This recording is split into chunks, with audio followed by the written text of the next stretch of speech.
Fast forward, any come out channel so AGH Politics Avenue. Podcast house that training because making headlines. Jemre na EDB Exomo Awaha, and Idim Yahu Raxi Muse and ED Kanya best to put subscribe to the channel. Hit notification bell so share na out of 4 account and so answer into me and KB. Na Yamfa Ingra a political highways in Unia, a ja edema any asam kotua craft. A year manager, Emma a year Wontumis Akonta mining. A year could do Owusu Bempa. Na Babon Chenzo say papa yi wode ne ho aka nwura na omu ekwache no ene okopie mu e wo court ma me no kasa yi omu etimi agrant no 10 million Ghana cedi bill a onua with two sureties a sema e court so e wo court ho na de mesrek say e bobo ewram na ya hwe ne ekọ ene de ba efa sa ensem osie hu hye no so am say AGH Politics Avenue onua yembo nwura eye ensem. Let's shift our attention now to the courts now because the Accra High Court has granted Kwadwo Owusu Bempa, the general manager of Akonta Mining, a bail of 10 million Ghana cedis with 3 sureties, one to be justified. Kwadwo Owusu Bempa, together with the NPP Ashanti Regional Chairman, Bernard Xpǒsěs, also known as Chairman Wontumis, are among 5 persons accused and have been charged with multiple mining offenses, including felling of trees in a forest reserve, abetting and aiding the construction of unauthorized structures at the Tano Nimrim Forest Reserve.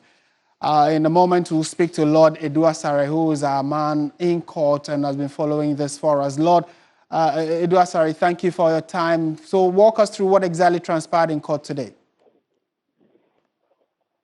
So much, and you realize that someone to the NPP Ashanti Regional Chair, he has multiple cases here at the Accra High Court. So there's the one that has to do with the legal activities at the Summer Boy First Reserve. And this one has to do with the Tano Green Forest Reserve. Now, in this matter, there are 5 accused persons, and that includes Chairman Wontumis and then 4 others. So Kwadwo Owusu Bempa, the last time we caught, the prosecution knows that he was at large and that he had been on the run, but he came to court today because he had been arrested on Monday, and so the court took his plea. He had 3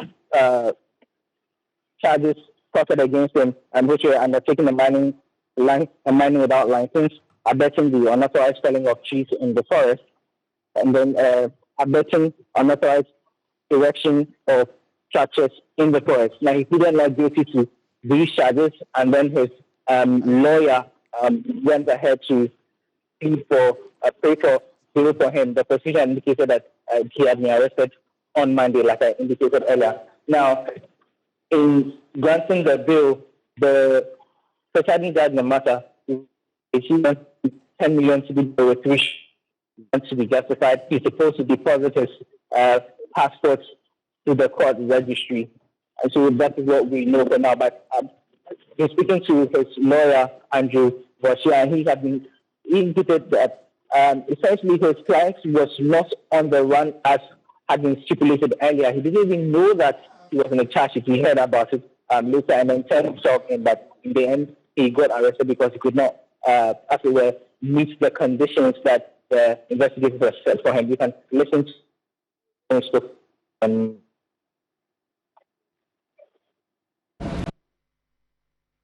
Basically, we are in court because of my client, who is the 5th accused person, Kwadwo Owusu Bempa. He saw somebody sent him a screenshot of a charge sheet that he's at large. So, having gotten that information, then he got in touch with me, and he came to Accra. And I took him to police headquarters about 3 weeks ago. He was interrogated. His statement taken, he was cautioned on 3 counts, and the police admitted him to bail. So he left, and we reported, I think, the next day. So after reporting, they gave him another time to report, but he fell sick, and at all that moment he was at the hospital. So having recovered with a medical report, we reported on Monday, on the 12th, to the police. Then they said because he had breached the previous reporting date, they are taking it to court today. So he was detained from Monday, and today we are in court. Okay, so the substantive matter, what is his offense in that? Yeah, he was charged with count 3, count 5, and count 7. Count 3 has got something to do with illegal mining in the forest. Then he was alleged to have abetted felling of trees at Nimri Forest around Samobor.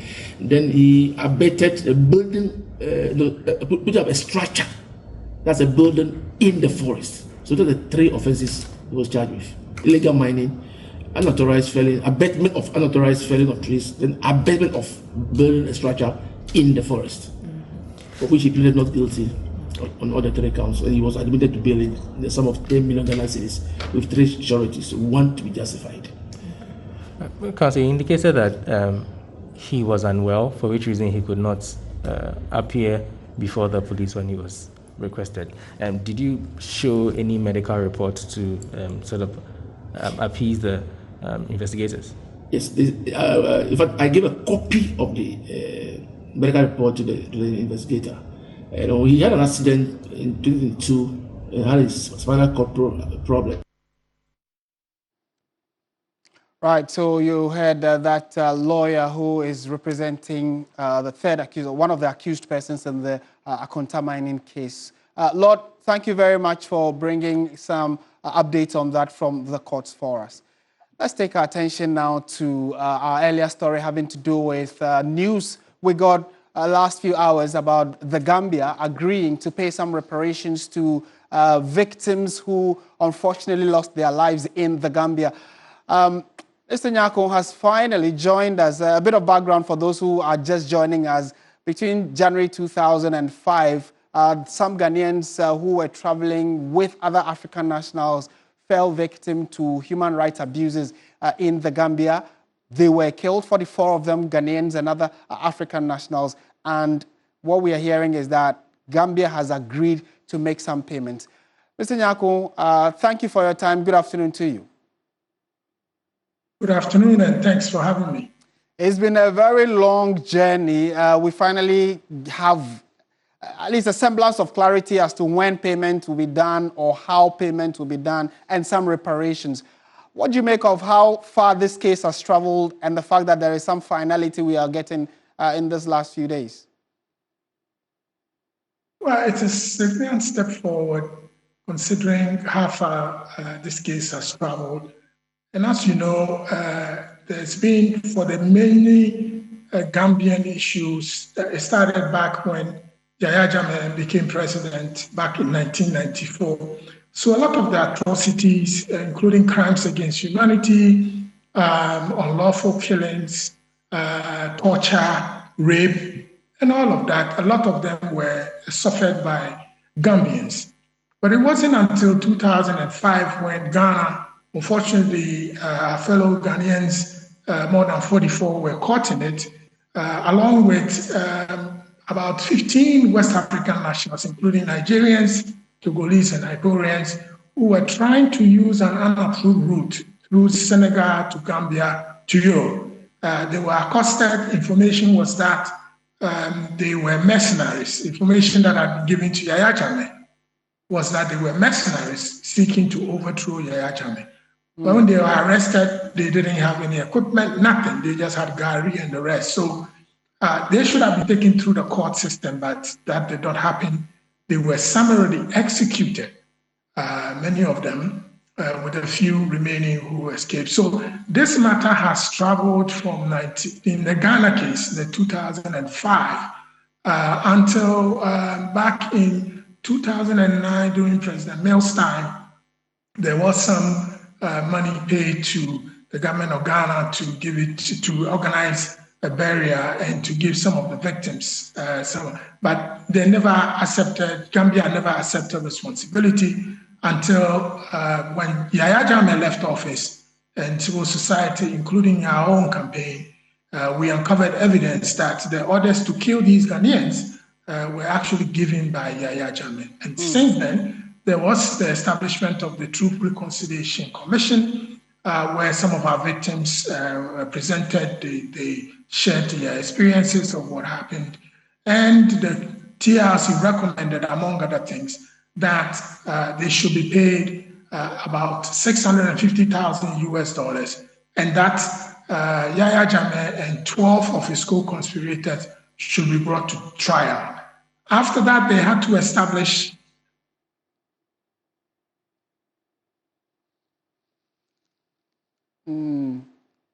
Right. Mr. Nyako, we seem to have your connection has frozen, so you were just giving us a context and a background to what exactly happened between then and now. And that's quite a substantial amount. That have started going on, including one, a legal domestic framework. Parliament of the Gambia National Assembly passed this establishing the framework.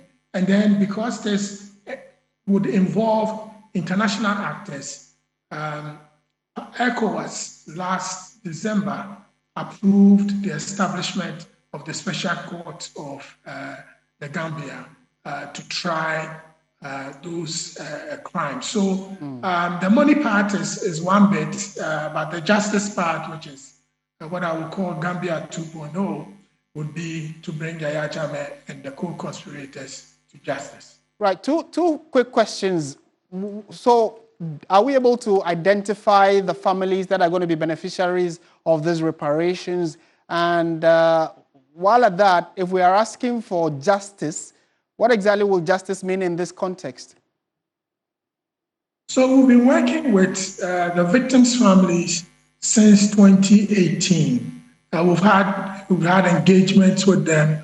Many of them are in the Ashanti region, Brongahafo, and the Western region. So we have collected information. We have done intake for them.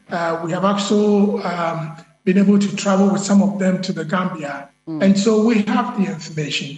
Along with that, many of them, when they were arrested, the police stations that they were taken to, they took information. So there's been a compilation and comparing some of the information. All of them, except 2 or 3 people, survived. So it is their families that are going to take the compensation on their behalf. So we have the list.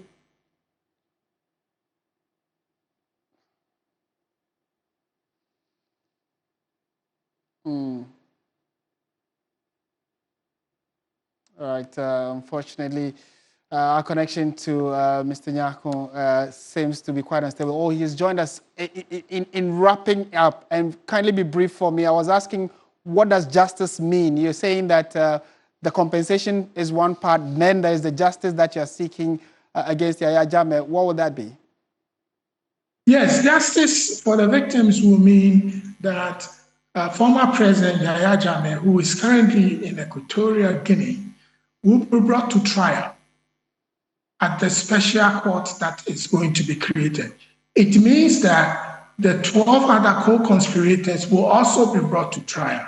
I have to say that there's been some progress made on that front, even though the court even hasn't sat. 3 of these individuals had been seeking refuge in the US, Switzerland, and then Germany.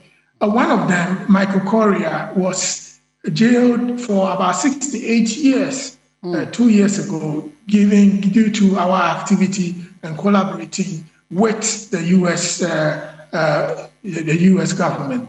Also, Bailo, one of the drivers who drove the soldiers to go and kill the Ghanaians, another West African migrant, was sentenced to life imprisonment in Germany. He was hiding in Germany. And then also the third one, who was then the Minister of Interior at the time, Osman Sonko, was also sentenced to 20 years in prison in Switzerland. So we are drawing fences, ring fences around them. If those who leave the jurisdiction of the Gambia, we are able to locate and work with those countries to have them brought to trial. But finally, it is Yahya Jammeh and the other ones that are in the Gambia, whom eventually the special court of the Gambia, which is to be set up, will be used to bring them. to justice. Thank you so much for your time this afternoon and helping us understand, especially for those who may not have known this subject. At least there is more to read on our website, 3news.com. We've been speaking to William Nyako, who is the Executive Director, Africa Center for International Law and Accountability, and also the coordinator for the Jame to Justice Ghana Coalition. You're still watching, not News 360, this is actually News Central. Stay with us. We have many more stories for you after this break, including the conversation about whether or not LGBT... The sliding scale, which in my view should suffice. And so work is ongoing to ensure that more stakeholder engagement is done so that all relevant parties involved achieve some common ground on the way forward. That is being done. The president, who is my boss and on whose behalf I speak, has not apprised me of a specific date on which he is going to appoint a defense minister or a minister for the environment. As we speak, there are ministers responsible for defense and environment, science and technology who are working. And I don't think that there have been any shortfalls in their output so far. But as and when the president deems it necessary to make an appointment of a defense minister or an environment, science, technology minister, once he informs me, you will get to know through the usual channels that we use to disseminate government information. That's what I can say. As for the disputes involving personnel within the aviation space, there's a long-established protocol and process to address industrial disputes, and I'm sure those will be triggered to ensure that this does not escalate beyond the acceptable limits. Thank you very much. Yeah, Reverend. Osofo. Mr. Minister, please, I have two questions. One is that His Excellency, when he was in opposition, he campaigned that when it comes to the presidency, the name of the seat of government will be reversed from the Jubilee House to Flagstaff House. And we have gone through 1 year, and the name is being maintained as Jubilee House for the meantime. We don't know when it will be reversed, or we should go by Jubilee House. Then the second question is, we've sent some troops to Jamaica. We would like to know how they are faring, and then are we expecting to send more of them to help in the reconstruction of Jamaica? Thank you. Thank you very much, Reverend. My name is Wisdom Hedejime. I work with TVXYZ. Now, you ended year one without any scandal, as Ghanaians are calling that a free year, no scandal. Public officers had a good conduct, and what should we expect in year two? Because then year one, you said we are stabilizing the economy. What should we expect in year two? And then your priorities. And then again, the president is very particular about the implementation of the affirmative action law. What exactly is the modalities in the implementation? And then I want to know the Media Development Fund, when is it going to be rolled out, and who stands to benefit? Thank you. All right, thank you very much. Well, Minister, my name is Dominic Nana Kwaminan Sapra from Metro TV. My question has to do with the Commander Sugar Factory. Yes, I think what is the current update on yes. that? Right. The Commander people want to know. And also the MPP is also electing a leader on the 31st of January. We want to know, there have been some prophecies so far, prophecies of doom. You created an office for that. Let's know how things are going so far. Thank you. Okay.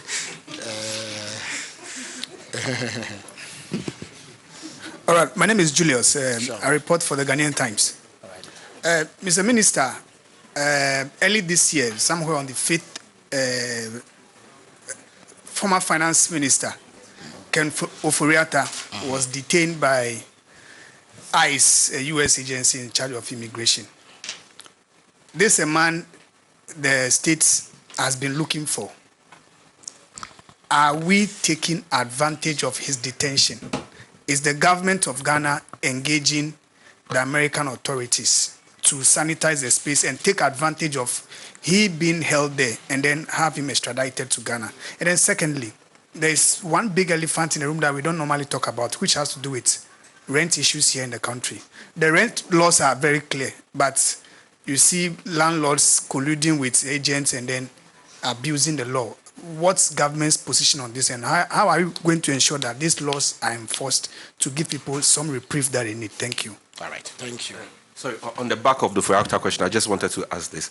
The agreement we had with the United States of America on deportation, I wanted to know how many deportees we've received, how many we've repatriated, and if there were some who wanted to stay here. We ain't some who wrote him across what channel so. Mam not so Jim Reward Sene. Say Obari India Dumbi Edumania. The best room now, your small question because of Aha, AGH Politics Avenue.